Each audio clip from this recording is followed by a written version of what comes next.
নমস্কার, জয়শ্রী গণেশ। স্বাগতম আপনাদের প্রত্যেককে। আজকের অনুষ্ঠান মীন রাশির জাতক জাতিকাদের নিয়ে, এবং আজকে মূলত আমরা যে টপিক বা বিষয়বস্তু নিয়ে আলোচনা করব সেটি হলো শনির বক্রগতি থেকে ডিরেক্ট হওয়া। শনি ডিরেক্ট হলে তার প্রভাব আপনার জীবনচক্রে কেমন আসবে সেটি নিয়ে আজকে আলোচনা করব। দেখুন, শনি আপনার রাশিতে আছে। শনি কারেন্টলি বক্রগতিতে আছে। আপনার সাড়ে সাতির দ্বিতীয় চরণটা শুরু হয়েছে 2025 মার্চ মাসের 29 তারিখের পর। আর শনি তারপরে অবস্থান করছিলেন আপনার রাশিতে। ইন দ্য মেন টাইম শনি হলেন বক্র, বা শনি বক্রগতিতে গেলেন। বক্রগতিতে যাওয়ার পর আপনি বেশ কিছু ইনসিডেন্ট দেখলেন। তবে এটা ঠিক, কিছু ব্যয় হলো, কিছু না হওয়া ইনভেস্টমেন্ট অনেকদিন ধরে পরিকল্পনা করেছিলেন একটা বিনিয়োগ করা, একটা না হওয়া ইনভেস্টমেন্ট সেটাও আপনার সম্পন্ন হলো। কারেন্ট সিচুয়েশনে দাঁড়িয়ে আপনি খুব কনফিউজড, বিকজ কি করবেন আপনি নিজেই বুঝতে পারছেন না। কিভাবে পথ চললে সহজ বা সরল হবে সেই সম্পর্কেও আপনার ধারণাটা পরিষ্কার হচ্ছে না। দেখুন, আমি খুব সিম্পলভাবে আপনাকে একটা কথা জানাতে চাই যে 2025 এর 28 তারিখের পর শনি যখন রেট্রোগ্রেড থেকে ডিরেক্ট হচ্ছেন, এই ইম্প্যাক্ট আপনাদের জন্য প্রকৃত অর্থেই ভালো। এই ইম্প্যাক্টে আপনার ডেভেলপমেন্ট হবে। আপনার ফাইন্যান্সিয়াল থেকে শুরু করে আপনার বিভিন্ন রকমের যে অন্যান্য অবকাশগুলো থাকে তাতে ডেভেলপমেন্ট পাবেন। দেখুন, আমি একটা সিম্পল কথা বলি। শনি রাশিতে ল্যাথার্জিক এনার্জি যদি বৃদ্ধি না হয়, হয়তো বৃদ্ধি হতে পারে অনেকের ক্ষেত্রে, তবে চেষ্টা করতে হবে ল্যাথার্জিক এনার্জি যেন কোনো কারণে আপনার বৃদ্ধিপ্রাপ্ত না হয়। যদি ল্যাথার্জিক এনার্জি বৃদ্ধিপ্রাপ্ত হয় তাহলে কিন্তু প্রবলেমের মধ্যে পড়বেন। কোনোভাবেই যাতে আপনার ল্যাথার্জিক এনার্জি আপনার মধ্যে কুড়েমি বাসা বাঁধতে না পারে, এটা খেয়াল রাখতে হবে। শনি ডিরেক্ট হচ্ছে, রাশিতে আসছে, হেলথ রিলেটেড কিছু কিছু ক্ষেত্রে ডেভেলপমেন্ট দিতে পারে। তবে মাথায় রাখতে হবে, আইদার এই সময়ে স্বাস্থ্য উন্নতি হবে অল্টারনেটিভ মেডিসিনের মাধ্যমে, অথবা আপাতত পর্যায়ে আপনার স্বাস্থ্য উন্নতি হবে কিছু কিছু এক্সারসাইজ রেগুলার বেসিসে করার মাধ্যমে। 2025 ডিসেম্বর বা 2026 আমরা যে সময় পর্যন্ত পুনরায় শনিকে রেট্রোগ্রেড হতে না দেখবো, অর্থাৎ 2026 জুলাই পর্যন্ত যে টেনিওর বা সময়কাল আছে, that is very amazing timing. এই সময় আপনি অনেক ক্ষেত্রে পজিটিভ ভাইবস দেখতে পারবেন। এই সময় আপনি অনেক ক্ষেত্রে ডেভেলপমেন্ট দেখতে পারবেন। এই সময় আপনি অনেক ক্ষেত্রে অগ্রগতি দেখতে পারবেন। একটা পর্যায়ক্রমিক অগ্রগতির সম্ভাবনা আমরা এক্সপেক্ট করতে পারছি। একটা পর্যায়ক্রমিক ডেভেলপমেন্টের জায়গা কিন্তু আমরা এক্সপেক্ট করতে পারছি। যে সমস্ত জাতক জাতিকারা ডেভেলপমেন্টের চেষ্টা করছেন কিন্তু পর্যায়ক্রমিকভাবে একটা অগ্রগতির জায়গা, ডেভেলপমেন্টের জায়গা পাচ্ছেন না, বারবার যেন নিজে ডিসিশন নিয়েও আপনাকে ডিসিশন পরিবর্তন করতে হচ্ছে, তাদের ক্ষেত্রে সামহাও অগ্রগতি দেখতে পাচ্ছি। বিশেষ করে দেখুন, স্যাটার্ন রাশিতে যখন থাকে বা আপনাদের আছে, ট্রানজিটে আছে, নানা রকম দেখবেন টেনশন আসবে। নানা রকম টেনশন যেগুলো হয়তো বাস্তবে এক্সিস্ট করে না, হ্যাঁ, এই ধরনের টেনশনগুলো আপনাকে কিন্তু যন্ত্রণা দিতে পারে। বাস্তবে এক্সিস্ট করে না এরকম অনেক টেনশনে আপনি কিন্তু চিন্তিত হতে পারেন। এমন এমন টেনশন যেগুলোর হয়তো কোনো ভ্যালুজ নেই, এমন এমন টেনশন যেগুলো হয়তো কার্যত কোনো কাজেরই নয়, বাট আপনি টেনসড, বাট আপনি চিন্তিত, আপনি ভাবিত। হঠাৎ করে আপনি দেখলেন যে একটা টেনশন শুরু হয়ে গেল, হঠাৎ করে দেখলেন মায়ের সাথে আপনার বন্ডিংটা ডিস্টার্ব হয়ে গেল, হঠাৎ করে দেখলেন আপনার গুরুজনের সাথে সম্পর্কটা ডিস্টার্ব হয়ে গেল।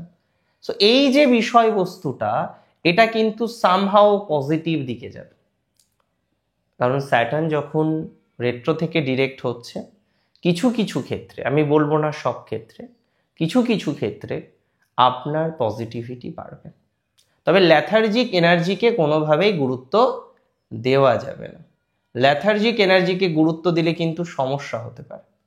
যখন ল্যাথার্জিক এনার্জিকে গুরুত্ব দেবেন, আপনার প্রবলেম কিন্তু সমাধান হতে চাইবে না। একটু চেষ্টা করুন যাতে ল্যাথার্জিক এনার্জিকে আপনি অ্যাভয়েড করতে পারেন। দেখুন 2025 এবং 26 এই যে সময়কালটা অত্যন্ত বিশেষ সময়কাল, কারণ এই সময়ে আমরা দেখতে পারবো স্যাটার্ন রাশিতে আপনার, দ্বাদশে রাহু, ষষ্ঠে কেতু, জুপিটার চতুর্থে। অ্যাকচুয়ালি জুপিটার পঞ্চমে হয়তো 1 মাস পাবেন আপনারা, কিন্তু এই টাইমের মধ্যে জুপিটার ম্যাক্সিমাম টাইম আপনার চতুর্থে থাকবে। সো ওভারঅল যদি সিচুয়েশনকে আমি ডিকোড করার চেষ্টা করি, বোঝার চেষ্টা করি, আমি সিম্পলভাবে বলবো শনির ট্রানজিট মিনের জন্য 60 থেকে 70% সাপোর্টিভ, 30 থেকে 40% নন সাপোর্টিভ। এই যে 60 থেকে 70% supportive, that is very amazing. এই সাপোর্ট আপনাকে সফলতার চূড়ায় পৌঁছে দিতে পারে। এই সফলতা আপনি বিভিন্নভাবে অ্যাচিভ করতে পারবেন বলে মনে করছি। এই সফলতা আপনাকে অনেকভাবে প্রোটেক্ট করতে চলেছে। 2026-এ, বিশেষ করে 2025-এর এন্ড অ্যান্ড 26-এর স্টার্টিং মিনের জন্য ভেরি স্পেশাল। তবে যারা চাকরি পরিবর্তন করতে চাইছেন বুঝে চলুন। কেন বুঝে চলতে হবে? আজকে শনি রাশিতে শনির 3টে দৃষ্টি, একটা তৃতীয়, একটা সপ্তম, আর একটি দশম। তাহলে তৃতীয় দৃষ্টি তৃতীয়, ল্যাথার্জিক এনার্জি বাড়তে পারে, কুড়েমি বাড়তে পারে, লেজি ভাব বাড়তে পারে।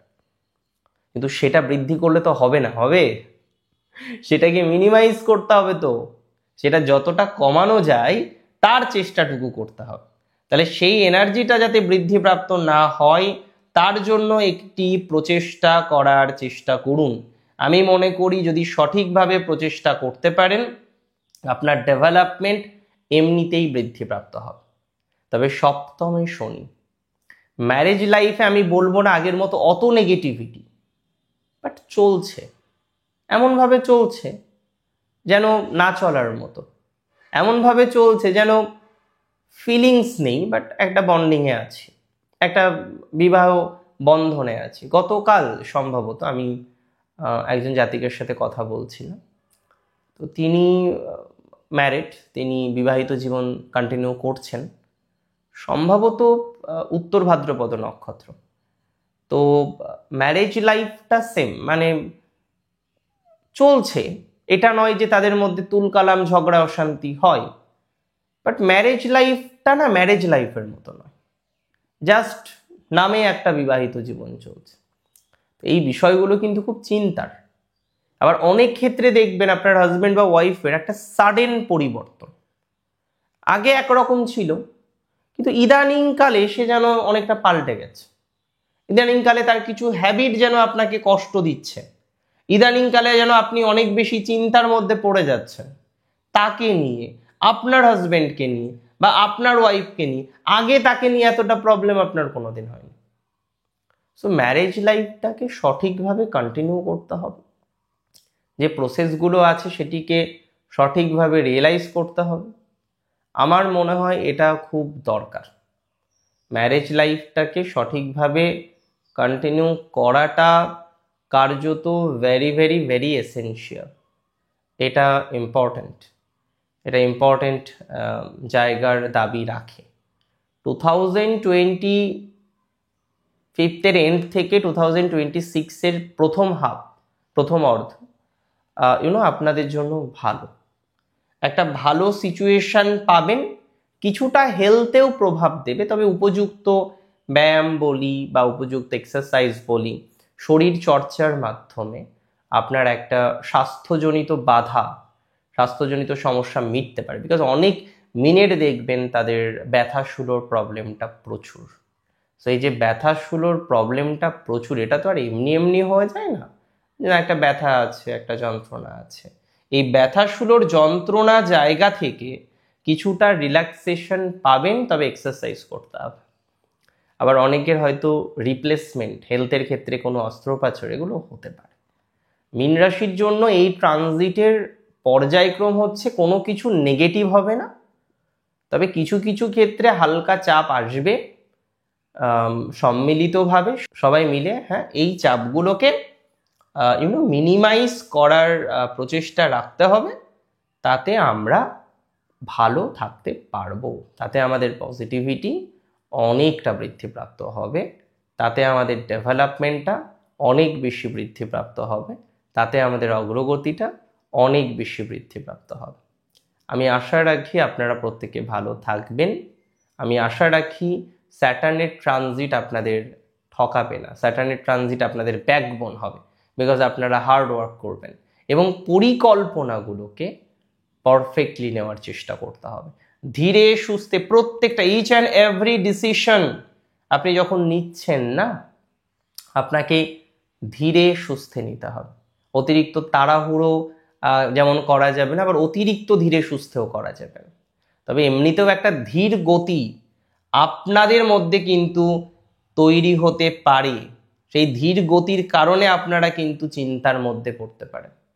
ধীর গতিকে অ্যাভয়েড করুন, ধীর গতিকে উপেক্ষা করুন, করে নিয়ে আস্তে আস্তে আস্তে আস্তে প্রোগ্রেস করার চেষ্টা করুন। এটা আপনাকে অনেক বেশি ভালো ফলাফল দেবে, এতটুকু সিওরিটি কিন্তু আমি আপনাদের প্রোভাইড করছি। অনেক ভালো থাকুন আপনারা, সুস্থ থাকুন, স্বাভাবিক থাকুন। জয় শ্রী গণেশ।